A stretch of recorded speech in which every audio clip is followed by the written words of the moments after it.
नमस्कार दोस्तों, निशा का सवेरा में आप सभी का स्वागत है। अलिफ लैला, व्यापारी और दैत्य की कहानी। शहरजाद कहानी सुनाती है। बरसों पहले एक अत्यंत धनी व्यापारी हुआ करता था। उसके पास अथाह संपत्ति थी। दर्जनों शहरों में बड़ी बड़ी कोठियां थी। गाड़ी, घोड़े, नौकर चाकर के साथ तमाम सुविधाएं भी मौजूद थी। उसका व्यापार विदेशों तक फैला हुआ था। एक बार उसे कुछ काम के लिए विदेश जाने की दरकार पड़ी। उसने यह बात अपनी पत्नी को बताई और रास्ते के लिए कुछ नाश्ता बांध देने को कहा। पत्नी ने वही किया। अगले दिन व्यापारी झोले में खजूर और कुलचे लिए और घोड़े पर सवार होकर निकल पड़ा। कई मील चलने के बाद वह थक गया और विश्राम करने का सोचा। पास में उसे एक तालाब दिखा। वह तालाब किनारे पेड़ की छांव में आराम फरमा लगा और झोले में साथ लाए खजूर खाने लगा। व्यापारी ने खजूर खाकर इधर उधर फेंक दिए और आंख बंद करके आराम फरमाने लगा। अचानक उसकी आंख खुली और उसने देखा कि सामने एक विशालकाय राक्षस हाथों में तलवार लिए खड़ा है। वह डर गया, घबरा कर उठा और हाथ जोड़ लिए। इतने राक्षस जोर से गरजा। उसने कहा, तुम हत्यारे हो, तुमने मेरे बेटे की हत्या की, अब मैं तुम्हारा वध करूंगा। व्यापारी डर से कांपने लगा और रुआंसी आवाज में बोला, मैंने किसी की हत्या नहीं की है। इतने में राक्षस बोला, तूने मेरे बेटे को मारा है, इसलिए मैं तुझे मारूंगा। व्यापारी बोला, मैंने तो आपके बेटे को कभी देखा तक नहीं, फिर भला मैं उसे कैसे मार सकता हूँ। राक्षस बोला, तूने खजूर खाए और उसका बीज फेंका, उस बीज के चोट से चोट खाकर मेरे बेटे की जान चली गई है। व्यापारी बोला, मैंने जानबूझकर किसी की जान नहीं ली, आप मुझे क्षमा कर दीजिए। राक्षस चिल्लाया, मैं क्षमा नहीं, केवल प्रतिशोध जानता हूँ। मैं तुम्हारी जान लूंगा, तभी मेरे पुत्र को न्याय मिलेगा।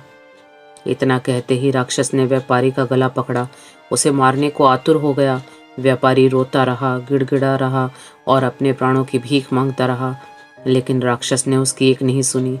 जैसे ही उसने व्यापारी के प्राण लेने के लिए तलवार निकाली, वैसे ही व्यापारी बोला, एक बार मेरी बात तो सुन लीजिए। इतनी कहानी बताकर शहरजाद चुप हो गई। उसने खिड़की से बाहर देखा कि रात बीत गई है और उजाला हो गया है।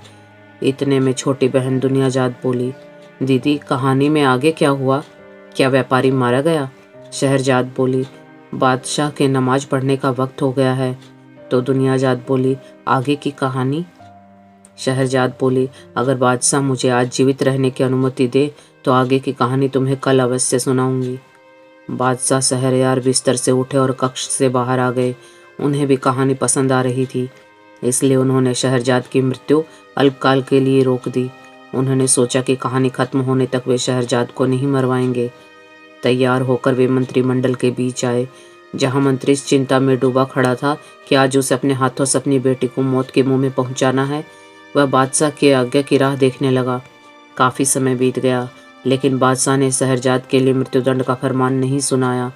उसे आश्चर्य तो हुआ, लेकिन उसने बादशाह से कुछ पूछा नहीं। किसी तरह दिन गुजरा। रात्रि भोज के बाद बादशाह शहरयार अपने कक्ष में पहुंचा, जहां शहरजाद और दुनियाजाद पहले से मौजूद थी। सभी सो गए।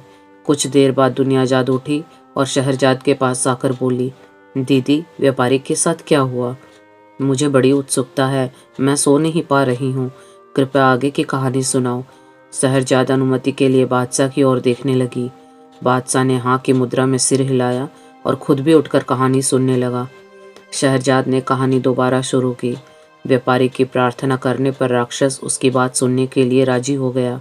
व्यापारी ने राक्षस का आभार किया और कहा, आप मुझे केवल 1 साल की मोहलत दें, ताकि मैं अपने अधूरे कामकाज निपटा आऊं, आखिरी बार परिवार से मिलाऊं, बीवी बच्चों को देखाऊं और उनके बीच जायदाद का बंटवारा कराऊं, ताकि मेरे जाने के बाद ये लोग आपस में न लड़ें और शांतिपूर्वक रहें। राक्षस चिल्लाता है, नहीं, तुम मुझे क्या बेवकूफ़ समझते हो? मैं तुम्हें यहाँ से जाने दूंगा। तुम वापस आओगे, ये भला मैं कैसे मान लूँ?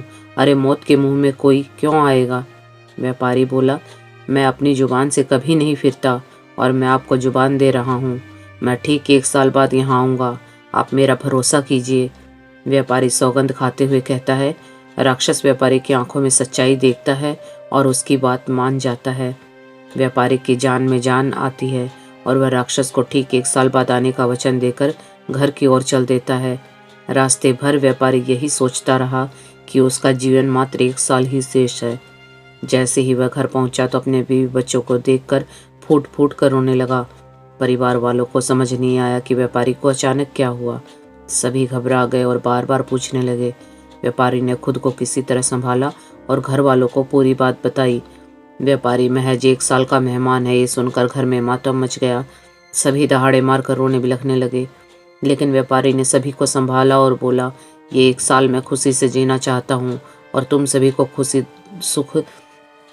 खुश देखना चाहता हूँ, इसलिए कोई रोएगा नहीं, सभी हंसते मुस्कुराते रहेंगे। घर वालों ने व्यापारी की बात मान ली। अगले दिन सुबह उठते ही व्यापारी उन कार्यों में लग गया जिसके लिए उसने राक्षस से 1 साल का समय मांगा था। उसने सभी महाजनों का उधार चुकाया, पंडितों और जरूरतमंदों को भरपूर दान दिए, भंडारा करवाया। सभी व्यापारी को लंबी उम्र का आशीर्वाद देते रहे, लेकिन इन सब के बीच वह रोज दिन गिनता था कि उसकी मौत में कितने दिन बचे हैं। उसने साल भर सामाजिक कार्य किए और बची संपत्ति बेटे बेटी और पत्नी के नाम कर दी। इन कार्यों में 1 साल कैसे बीत गया व्यापारी को पता ही न चला। आखिर व्यापारी ने जाने का दिन आ गया। उस दिन घर में सुबह से ही चीख पुकार मच गया। परिवार वाले उससे लिपट कर रोने बिलखने लगे और व्यापारी की पत्नी को तो मानो लकवा मार गया था। अपने वचन के मान के लिए व्यापारी घोड़े पर सवार होकर निकला। मन ही मन सोच रहा था कि हर गज के साथ वह मृत्यु के करीब जा रहा था, लेकिन वह विवश था। लंबी दूरी तय करने के बाद वह उस जगह पर पहुंच गया जहां राक्षस ने उसे मिलने को कहा था। वह तालाब किनारे पेड़ की छांव में बैठकर राक्षस की राह देखने लगा। इतने में एक बुजुर्ग हिरण लिए पहुंचा। व्यापारी को परेशान देखकर बुजुर्ग बोला, तुम यहाँ इस तरह क्यों बैठे हो? तुम्हें पता होना चाहिए कि राक्षसों का इलाका है, अतः यहाँ से जाओ। व्यापारी बोला, स्वामी, मैं यहाँ राक्षस की राह देख रहा हूँ। इतना सुनते ही बुजुर्ग बोला, क्या तुम पागल हो? जानबूझकर मरने क्यों बैठे हो? व्यापारी ने उसे सारी कहानी बताई। कुछ देर शांत रहने के बाद बुजुर्ग बोला, तुम बड़े सत्यवान हो। अपने वचन के मान के लिए तुम दोबारा मौत के मुंह में आए, ऐसा शायद ही कोई करता। तुम धन्य हो। बुजुर्ग व्यापारी के पास बैठ गया और दोनों आपस में बातें करने लगे। इतने में एक अन्य वृद्ध वहां से गुजरा जिसके हाथ में एक रस्सी थी और उससे 2 काले कुत्ते बंधे हुए थे। वृद्ध उन दोनों को वहां सुनसान रास्ते में अकेले देखकर रुक गया और ठहरने की वजह पूछी। इतने में वहां पहले से मौजूद बुजुर्ग ने व्यापारी की सारी कहानी उसे बताई। व्यापारी की सत्यता देखकर वृद्ध काफी खुश हुआ और बोला, तुम्हारा त्याग बरसों तक याद किया जाएगा, तुम्हारे वचन पालन की मिसाल दी जाएगी। तभी तीसरा बुजुर्ग वहां आया। उसके हाथ में एक खच्चर था। तीनों को आपस में बात करते और परेशान देख वह उनके करीब आया और बोला, आप सभी इस तरह यहाँ क्यों बैठे हैं? दूसरे बुजुर्ग ने उसे व्यापारी की कहानी सुनाई। पूरा वृत्तांत सुनकर तीसरा व्यापारी कुछ नहीं बोला और वहीं उनके साथ बैठ गया। सभी बैठे थे कि जंगल में तेज गर्जना हुई। सभी डर गए। कुछ क्षण बाद एक विशालकाय राक्षस वहां प्रकट हुआ जिसके हाथ में तलवार थी। वह काफी भयावह दिख रहा था। उसे देखते ही व्यापारी समझ गया कि ये वही राक्षस है जिससे 1 साल पहले इसकी मुलाकात हुई थी। वह उसे मारने आया। राक्षस ने व्यापारी को अपने पास आने का इशारा किया। व्यापारी उठा और राक्षस के करीब जाने लगा। तभी हिरण के साथ आया पहला बुजुर्ग भागते हुए राक्षस के पास पहुंचा। उसने हाथ जोड़े और बोला, दैत्य महाराज, मेरी आपसे एक प्रार्थना है। मैं चाहता हूं कि कुछ क्षण के लिए आप अपना क्रोध भूलकर धैर्यपूर्वक मेरी बात सुने। मैं आपको हिरणी की कहानी सुनाना चाहता हूं, अगर आपकी आज्ञा हो तो। हाँ, लेकिन मेरी एक शर्त है। शर्त ये है कि अगर आपको कहानी विचित्र लगी तो आप इस व्यापारी का 1/3 अपराध माफ कर देंगे। राक्षस कुछ देर सोचता है और फिर बुजुर्ग की शर्त मान जाता है।